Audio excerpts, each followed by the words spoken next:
ఆదిలాబాద్ కు నరేంద్ర మోడీ గారు వచ్చినప్పుడు ఇది ఆదిలాబాద్ ప్రజల కోరిక, ఆదిలాబాద్ లో ఎయిర్పోర్టు నిర్మాణం కావాలని వారిని అడిగిన వెంటనే తప్పకుండా సహకరిస్తామని చెప్పినటువంటి మాట నిలుపుకున్నటువంటి నరేంద్ర మోడీ గారికి ప్రత్యేకంగా ధన్యవాదాలు. ఆదిలాబాద్ ఎయిర్పోర్టు గురించి అనేక సందర్భాల్లో అసెంబ్లీలో ప్రస్తావించినటువంటి సమయంలో కూడా రాష్ట్ర ముఖ్యమంత్రి రేవంత్ రెడ్డి గారు కూడా పూర్తి సహాయ సహకారాలు అందిస్తామని చెప్పినందుకు రాష్ట్ర ముఖ్యమంత్రి గారికి కూడా ప్రత్యేకంగా ధన్యవాదాలు.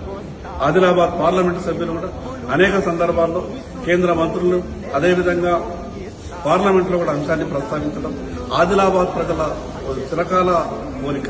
ఆదిలాబాద్ లో ఎయిర్పోర్ట్ నిర్మాణం కావడం వల్ల అదేవిధంగా ఎయిర్ ఫోర్స్ స్టేషన్ కు సంబంధించి, ట్రైనింగ్ సెంటర్ కు సంబంధించి, రీసెర్చ్ సెంటర్ కు సంబంధించి చాలా విషయాలు ఆదిలాబాద్ కు వచ్చేటటువంటి అవకాశం ఉన్నది. ఆదిలాబాద్ కు మంచి జరిగేటటువంటి అవకాశం ఉన్నది.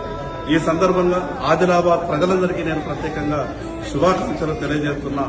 మీరు నా మీద ఉంచినటువంటి ఒక నమ్మకాన్ని తప్పకుండా ఆదిలాబాద్ కు మంచి జరిగే విధంగా ఆదిలాబాద్ అభివృద్ధి కొరకు నేను నా శాయశక్తుల ప్రయత్నం చేస్తా. ఈరోజు నరేంద్ర మోడీ గారికి ప్రత్యేకంగా ధన్యవాదాలు. మరి అదేవిధంగా వాయుసేన శాఖ మంత్రి గారికి, అదేవిధంగా విమానయాన శాఖ మంత్రి గారికి ప్రత్యేకంగా ధన్యవాదాలు. ప్రత్యేకంగా విమానయాన శాఖ మంత్రి గారు కూడా ఉత్సాహంగా ఆదిలాబాద్ కు కావాల్సినటువంటి అన్ని పూర్తి సహాయ సహకారాలు అందిస్తారని చెప్పడం జరిగింది. ఈ ఆదిలాబాద్ లో ఎయిర్పోర్టు నిర్మాణం ప్రాథమిక అప్రూవల్ రావడం వల్ల రేపు ఎయిర్ ఫోర్స్ అదేవిధంగా మిగతా అభివృద్ధి కార్యక్రమాలన్నీ కూడా జరుగుతాయి.